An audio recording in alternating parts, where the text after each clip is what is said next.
Hello team, so for those who don't know me, my name's Jess. I am an animal rights activist and occasionally a human rights activist. I've been doing this for 3 years. I started with AV 3 years ago, and I liked it so much I basically did it every single weekend for about 2.5 years. I did vegan outreach, every single event that was anywhere within 100 miles, and then when I came home, I sat on the internet and I did vegan outreach for about 2 or 3 hours of a day, basically every single day of the week, and I didn't go insane.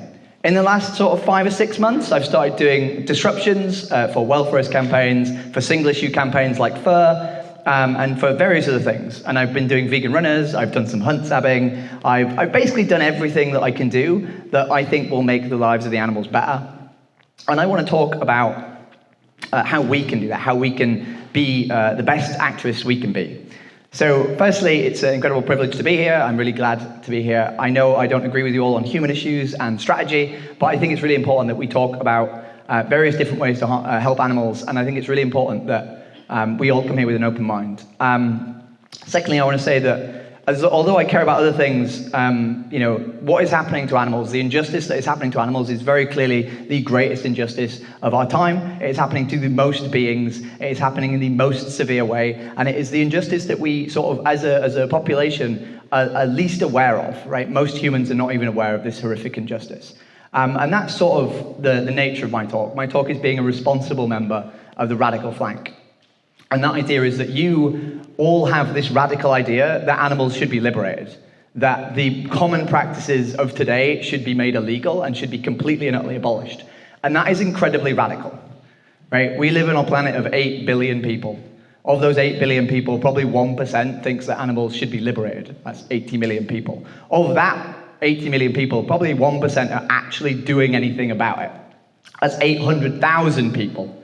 Right? If we compare that just to the amount of chickens that are killed every year, 88 billion chickens, that means every single person in this room who is a member of animal liberation activism is responsible for 110,000 chickens. That's a lot of chickens. And that's just chickens. That's not including fish, that's not including all the land animals that are abused, that's not including hunting, it's not including any of that stuff, that's just chickens. So you are very important. We in the animal rights activism community might actually be more important than our victims, just because of the fact that you are so responsible for so many lives that need liberating. And it's really important when we talk about animal rights and our movement that we care about the individual members within our movement. You cannot say you only care about animals when the perpetrators and the liberators of animals are humans. You must engage with humans in order for this to work. So we are all here because we care about animals. Sorry, train of thought, died. Dystopia. You probably are aware of the idea that as we live in a non-vegan world, we constantly have our views rejected by society. We constantly see adverts for burgers, we see steak restaurants, we see zoos, we see aquariums, we see all these things that harm us. And they harm us because we have this idea that they shouldn't exist. And I think dystopia is actually worse, or potentially better, but it has a propensity to be either if you are an activist. I think if you spend your life fighting against this system of oppression, this injustice, then you have basically two choices. You have to choose which one you do. And the choice that you make will either make your dystopia worse or your dystopia better. So when you go to activism, I'm going to go through the lens of vegan outreach because that seems to be the main one in the room. When you go to vegan outreach, you talk to people, conversation after conversation after conversation, and they reject the fact that animals have moral value over and over and over again. And that is soul-destroying. That is soul-breaking. And when we do this, we either have the option to see that rejection or to see the positives. And because there are so many more negatives than there are positives, we as human beings are sort of hardwired to notice the negatives. But I would ask you to be a responsible member of the activism community. You have to disregard these neutral things and these negative things and focus on the benefits. Every event that you go to is an event that you wouldn't have gone to, right? If you weren't there, whatever impact you made would have never happened. If you focus on every single person who says, I like steak, instead of every single person who cries and tells you that they are going to go vegan and they're going to become an animal rights activist, you will hate humans. And if we hate humans, we harm our movement. Because like it or not, humans are the people that we need to convert to liberate animals. We live in a world where one tiny, tiny, tiny percentage of us care about animal liberation. We cannot change this system through force or through legislation yet. In order to do that, we need to convert more humans to believing the way that we believe. And we can't do that by framing humans as monsters. We can't do that by saying that humans are this oppressor class that are unreachable and will never be converted and who we just start detesting and viewing as a virus. Because if you do that, you will be worse at your job. We do not need soldiers in this movement. We need diplomats in this movement. And you cannot be a diplomat for the animals if you view humans as this evil oppressive class that is never, ever, ever reachable. I looked at statistics yesterday. It's the only statistics I looked at for this talk. And I saw that 13% of people go vegan on their own without any influence from anyone else. Which means that 87% of vegans do so, they go vegan because of the influence of someone else. Whether it's a documentary, a book, a family friend, a TV show, I don't know, a fucking YouTube video, whatever it is. Someone helped you most likely. In this room, almost all of you, someone probably helped you go vegan. And if someone helped you go vegan, that you realize that you didn't get, you realize that you were one of these people who had to have someone else explain basic morality of not abusing sentient beings to you. And if you had to go through that, then we must hold on to the hope that we can do that for other people. I think part of the reason that I'm such a good activist is I used to be a cunt. I used to be a really, really, really bad person. I basically went vegan over the process of 2 years, where my partner at the time was like, yo, let's go vegan. And I was like, okay, I probably love you more than steak. And for a whole year, we had COVID isolation, where I sat eating plants, pretending I was happy. And I wasn't happy. I really wanted steak. I was a weirdo. And then when COVID ended, I went to a restaurant and I ate a steak. And my partner was so upset, she made me watch slaughterhouse footage. And I still didn't get it. I still didn't think, maybe I should care about animals. All I understood was that she knew how bad animal agriculture was, and if I ate steak, she would definitely leave me. It took me another year of being vegan, of being plant-based, to finally understand. After 2 years of not doing this thing that I was addicted to, only then did I get it. Only then did I understand that steak killed cows, and killing cows was bad.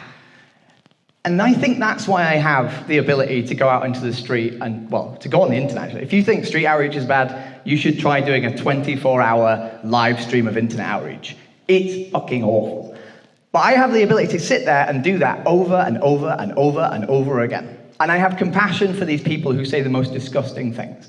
And I never give up when people constantly show me their evil side. Because I know that we're only aiming for 10% of the population, right? We have this issue in animal rights outreach at the minute where I think we try and cater our outreach to everybody. And you're never going to get everybody, right? And we shouldn't try and make outreach that is really, really effective against the psychopaths. Because the psychopaths aren't the people who are most likely to go vegan on the day. The people who are most likely to go to vegan on the day are the people who care about dogs. The people who care about whichever animals they've decided deserve consideration whilst other ones don't. So we should aim our activism at these people, because what we want the greatest conversion as quickly as possible without burning ourselves out talking to psychopaths over and over and over again for hours and hours and hours and hours and hours. So if you care about humans, you will be better at your job. If you have the ability to meet these people halfway and remember that they're broken individuals and remember that I don't know why I'm repeating myself. Never mind. So, responsibility number 1 is be optimistic. Responsibility number 2 is to accept that humans are flawed beings and they are just as victims of this cruel, oppressive society that has given them an empathy disability or the cognitive inability to care about sentient beings, and continue on forward. Responsibility number 3. You have to have hope for yourself. You can't come into this movement and just think, I'm just going to show up to AV and hold the TV, and maybe that'll be fine. And even if I stand there and cry every single day, and I want to kill myself, and I never want to go, it'll be fine. There's so many things that you can do in animal activism. There are so many different ways you can do it. People tell me all the time, Jess, I don't know how you do vegan outreach. It's soul destroying. I hate humans. There's hunt sapping. There's direct action. There's disruptions. There's protesting. There's lots of different things you can do. The first obligation you have to be a member of this movement is to not just pick one thing and do it forever.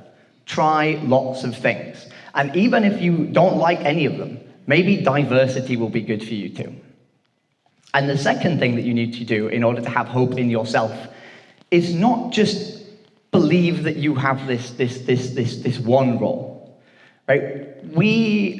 If you look at vegan, even if we just look at vegan outreach, there are so many different ways of doing it. You have speciesism, you have We the Free, you have AV, you have Elwood's Dogs. There are fun ways to do activism, right? And you do not just accept that this is a miserable thing that you will never enjoy.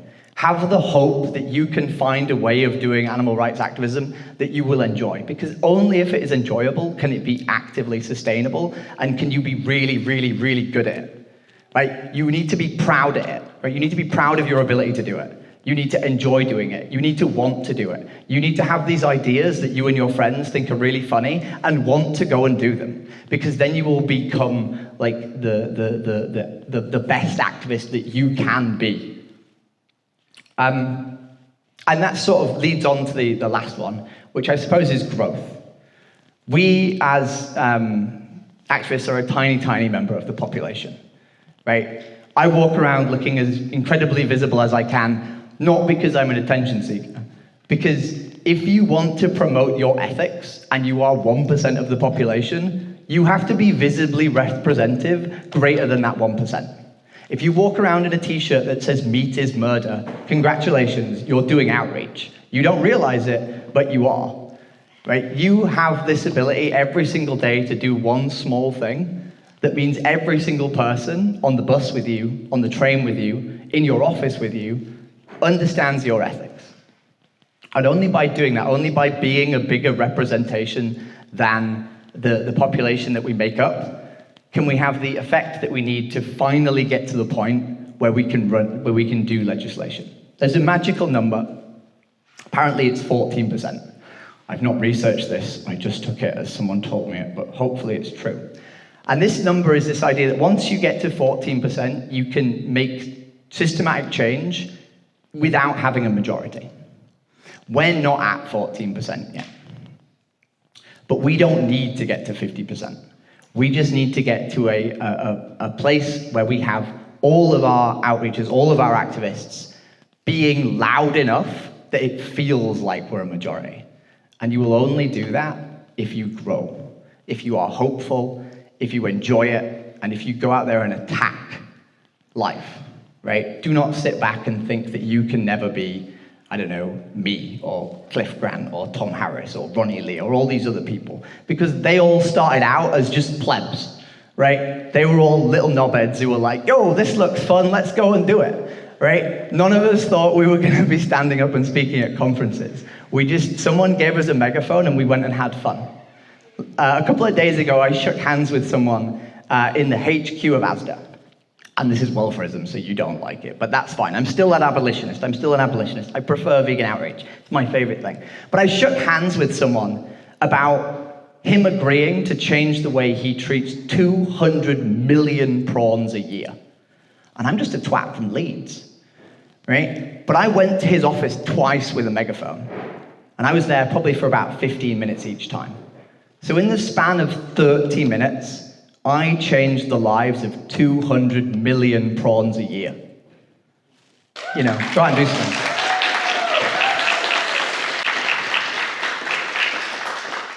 That's the end of my talk. Any questions? Oh, sorry.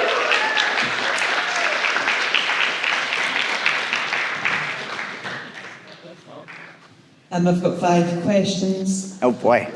Are we vegans truly represented from the left and right in the Houses of Parliament and Scottish Parliament? When will there ever be an elected vegan democratic socialist government and vegan democratic socialist prime minister? like in 10 or 20 years' time? Or is it too late for the planet and for the animals' health and well-being and for humanity's health and well-being? Or will there be an overpopulation of chronic and zoonotic pandemic diseases like the H5N1 or bird influenza virus, and obesity, and the future climate crisis and possible human extinction? That's a very long question, and one I don't feel qualified to answer. But my initial thought is if you say, when is a vegan going to be elected? I would say, when are you standing for office? Well, fortunately, we don't need that. We have a vegan who's currently leading the Green Party, who maybe, hopefully, might win, although your party seems to be contesting that. We'll see. I think this idea that we need vegans in politics is not necessarily true. I think what we'll see is as animal rights continues to grow and as veganism continues to grow, we will see vegans in office by accident, right? Zach, I think his name's Zach. I should know more about politics. I don't. He isn't vegan because he's a part of the animal rights movement. He's vegan because he cares about the planet and he's ethically consistent, right? And I think we don't necessarily need election campaigns. We just need to have outreach that reaches people who will be elected, right? Because hopefully the people from left-wing parties are the people who are most likely to be morally consistent and actually have these values. And I think all the things that you worried about are probably things that the Green Party are concerned with, but I'm not going to tell you to vote for them because that would be irresponsible. I've got other questions.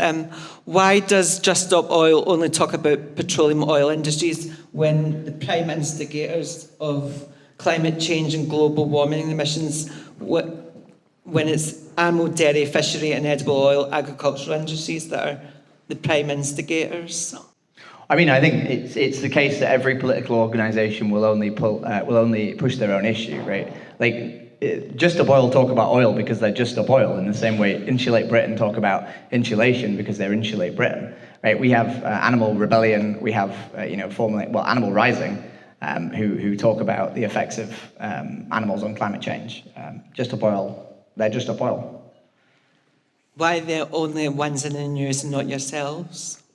I've been in the news once or twice.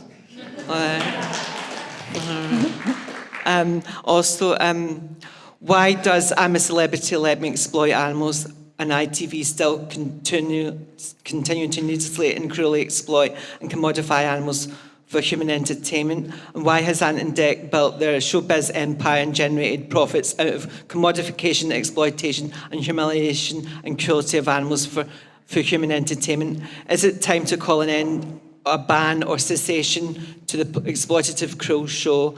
And should the same go for Crufts Canine Show and all animal monetary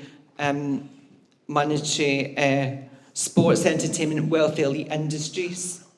I mean, I have friends who disrupt Crufts, and maybe you could go and disrupt I'm a Celebrity. I'm sure if you show up in the jungle with a megaphone, maybe apply to be on it. And then you can say, hang on a minute, team, why are we eating dead animals? Why don't we just eat kangaroo shit instead? Because that's disgusting and ethical.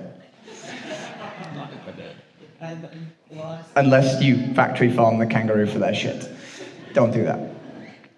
I've got the last question.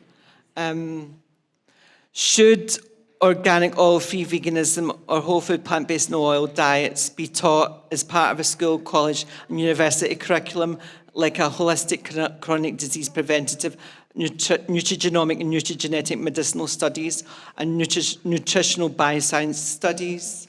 Yes, they should. And if you care about the education of children in regards to animal ethics, Animal Aid have a school speakers program. Go sign up to it. And the last question is, how do we get impartiality from the Advertising Standards Authority? Are they influenced and lobbied by farmers in the meat and dairy industries and their anti-vegan, pro-meat and dairy propaganda? With just some brown sheets of paper, some duct tape, and a marker pen, and an Allen key, you can go and change bus stop adverts. So maybe if the adverts aren't impartial enough, go open some bus stop and replace them with your own adverts.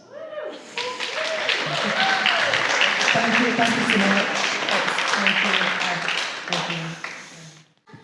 Any other questions? I'm ready to be grilled. Come on, team.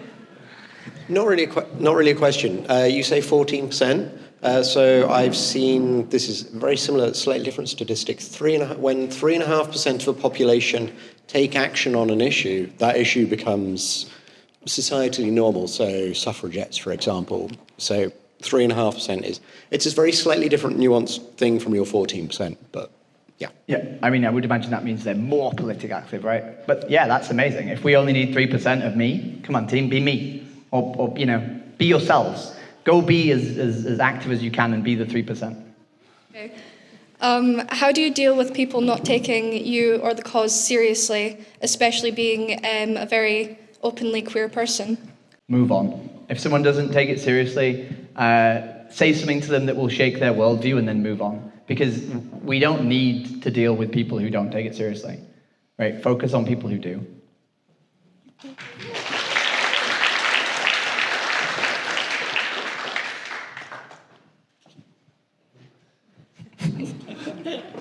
Hello.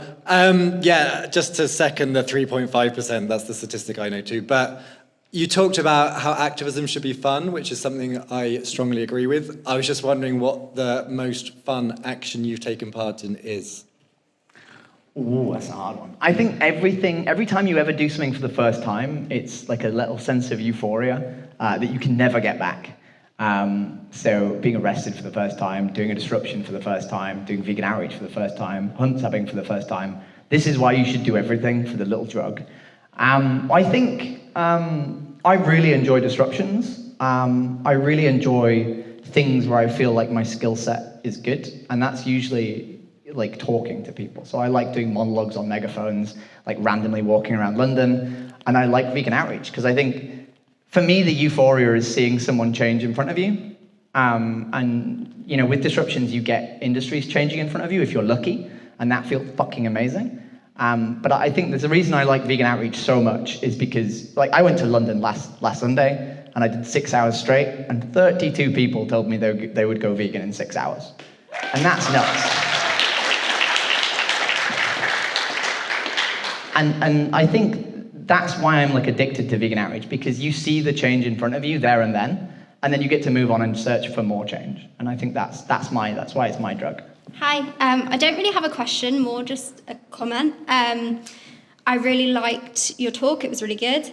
I really liked especially what you said about humans, and I think that's really, really important. I think when you get involved with activism and the activist world, it can be very easy to hate everyone. And I definitely do at times. But I think the most important thing is to make sure that we need to understand the oppressors and their psyche, and we need to be able to have empathy and compassion for them because we need them on our side. So just to say, like, I completely agree with that point. Also, I guess I challenge a little bit the point about enjoying activism and wanting to do it just from a personal perspective. I hate it. I don't want to do it.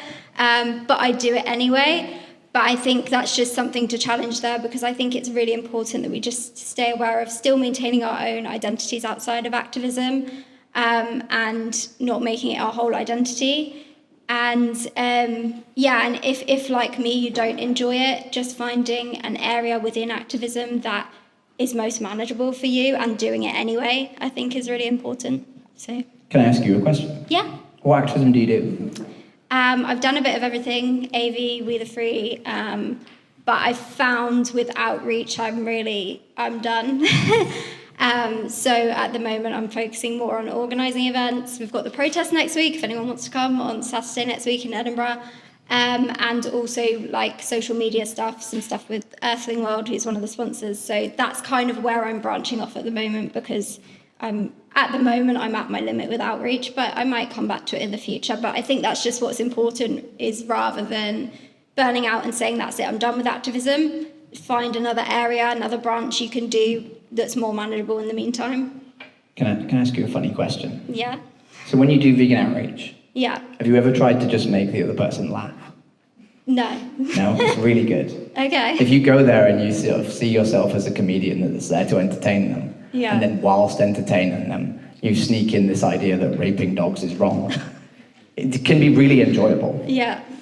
I'll bear that in mind, thanks. Thank you. Hi there. That was a brilliant talk. Thank you very much. It's just one aspect in the educational side of things. And I really appreciated your point about compassion for people as well. So in the education system, we've got in Scotland what's known as getting it right for every child, so that every child reaches their potential. But when you look at the animal agriculture side of it and the mental health of people in factory farming and people in slaughterhouses, we know that their mental health is very poor, and if they weren't mad when they went in, they're mad by the time, if they manage to stay in it. So I'd like to challenge the Scottish Government with it getting it right for every child, because when you look at little children, and when I work in a nursery and I look at them, I think some of them will be taken advantage of because of a number of reasons, social status or mental status, that society's taking advantage of them because some of them are going to end up working in these places and their mental health will be destroyed. So I would love to challenge the government on their getting it right for every child and their curriculum for excellence and children meeting their potential, because they're not doing that, because society is exploiting a certain section of people and they're ending up in these dreadful places to work, and they will never be happy and they will never reach their potential. So it's just that part of government to challenge them that they are actually not doing that. It's a hypocrisy. So that's what I would like to say. Thank you. Yeah, I think, just to sort of ad-lib on that, I think it's very hard to find intersectionality between the exploitation of animals and the exploitation of humans, but slaughterhouse workers is the one place where it's really apparent. It's really obvious that most people who become slaughterhouse workers don't do it because they want to be slaughterhouse workers. And it's really obvious that they have really awful lives, right? They have the highest rate of they have one of the highest rates of domestic abuse, they have the highest rate of suicide, they have the second highest rate of accidents on the job. They clearly don't lead good lives. And a lot of the times they're immigrants or refugees or asylum seekers. And a lot of the time in like other countries, their freedom is conditional on working in slaughterhouses. And I don't often advocate for or like being vegan to help the slaughterhouse workers, because it's not the strongest argument, you know. But I think with some people, that is the only one that works. And obviously with governments, it's a pretty strong one, because, you know, they should care about their citizens. This is more like a general question. It's about to deal like for vegans and the conflict they have with their families, because for most of the vegans I have speak to, they're always in conflict with their families because they are not. So this is like a general question for everybody, how to deal with your family. And it's a conflict there because they are eating meat and they don't interact, they don't understand, or they don't want to, simply. But they're your family, you're supposed to love them and care for them and, you know, guide them, but they're reluctant. So I think most of the vegans that I know, I speak to, and myself, they have this big conflict with their families. And I just wanted to see, ask the question. Well, as a very militant vegan activist who's also trans, my relationship with my family is not great. I would advocate that you set up vegan Christmas dinners in your local area, because not having a place to go at Christmas for vegans is really hard. And, you know, basically we have a responsibility to build our own families. I would advocate that, you know, your family is the hardest person for you, the hardest people for you to convert to vegans. And you can still get the benefit of the support structure. You know, my dad still comes and looks after my dog, but I never speak to him. I don't speak to my mother, right? Do not give up on the benefits of your family, but you don't have to spend time with them. You don't have to go and see them at Christmas dinner, right? You can go and find and build a new family. And it's really unfortunate that that's the case. But, you know, there are many communities in our society where, unfortunately, as being part of that community, you end up not having a great relationship with your family, and we just need to deal with that as a community.